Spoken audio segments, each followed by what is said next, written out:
ada banyak ditemukan di Lanijaya ini di beberapa UPD. Terlihat ada honor yang sudah diangkat dari tahun 70-an, 80-an, 90-an sampai bahkan tua di situ. Mereka masih mengharapkan untuk jadi pegawai negeri. Nah, ini secara aturan sebenarnya sangat tidak bisa. Mereka itu tidak boleh, tapi juga mereka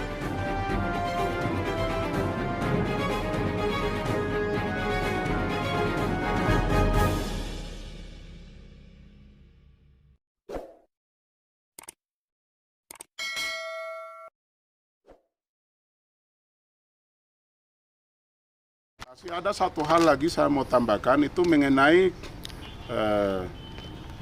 honorer. Ada banyak ditemukan di Lanijaya ini di beberapa UPD. Terlihat ada honor yang sudah diangkat dari tahun 70-an, 80-an, 90-an sampai bahkan tua di situ. Mereka masih mengharapkan untuk jadi pegawai negeri. Nah, ini secara aturan sebenarnya sangat tidak bisa. Mereka itu tidak boleh, tapi juga mereka itu yang pergi beli ijazah, memudahkan mereka punya ijazah, semua mereka ubah tanggal lahirnya dimudahkan, tahun lahirnya dimudahkan. Yang bikin ini orang yang cetak-cetak ijazah ini. Mereka akhirnya kami yang dilematis di BKD. Mau terima salah, mau tolak salah. Kalau kami terima mereka, kami ditekan para pendemo, semua orang mata di Lanijaya ini melihat. Kenapa dia bisa lolos? Baru saya tidak begitu. Ini banyak masalah yang sedang kita hadapi di Lanijaya, sehingga mereka yang sudah lama honor di OPD dan usianya sudah lebih dari 45 tahun, itu sudah cukup. Tidak boleh lagi datang bawa ijazah untuk diangkat jadi pegawai. Tidak boleh lagi beli ijazah meremajakan diri menjadi muda. Tidak boleh. Tetapi mereka cukup dibiayai oleh OPD tersebut.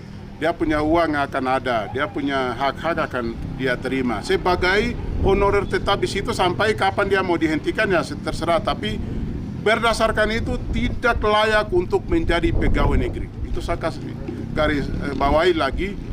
Berdasarkan kau kerja di situ puluhan tahun tidak layak menjadi pegawai negeri karena batas maksimal untuk diangkat menjadi pegawai negeri jalur honorer itu adalah 45 bagi tenaga kontrak dengan jalur P3K atau pegawai pemerintah dengan perjanjian kerja. Kemudian batas 35 itu untuk formasi umum atau CPNS. Jadi kalau kau sudah lewat dari 45 tahun, itu tidak bisa lagi diakomodir di sini. Sudah tua begitu, tidak boleh beli ijazah baru membuat usia muda dalam ijazah itu. Jadi cukup sampai di situ. Biarkan kita anak-anak yang sedang sekolah, yang sedang belajar, ini mereka mereka yang datang kerja sudah, kita dorong mereka. Jangan kita lagi palang-palang mereka punya jalan. Satu hal lagi kami mau sampaikan, ini menyangkut verifikasi lanjutan. Jadi setelah kami terima aspirasi ini, kami akan cross check kembali lagi setelah persoalan ini semua selesai. Nama-nama yang dinyatakan fix itu, mereka akan kami verifikasi lagi. Itu berdasarkan KTP. Kami akan minta KTP-nya di kependudukan, kopiannya. Bukan mereka yang bawa, tunjukkan lalu kami cek, tidak. Jadi KTP-nya kami akan minta kopian di kependudukan. Kependudukan yang kasih kopian ke kami, lalu orangnya kami panggil, kami akan cocokkan. Dia punya foto yang dari kependudukan kasih itu dengan orang yang datang itu.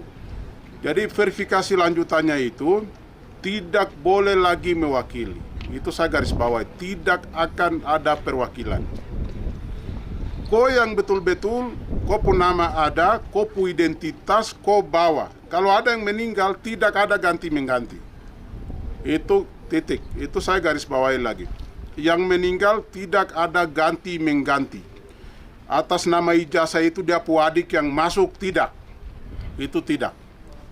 Jadi yang betul-betul nama ada, dia bawa tunjukkan identitas diri dengan KTP yang dia bawa dan KTP yang kami cocokkan dengan kependudukan kasih. Kalau orangnya kami ketemu oke, kami akan proses lanjut. Kalau tidak, alasan dia sakit, dia begini, tidak, itu putus sampai di situ. Jadi itu saya tambahkan lagi. Terima kasih. Itu saja.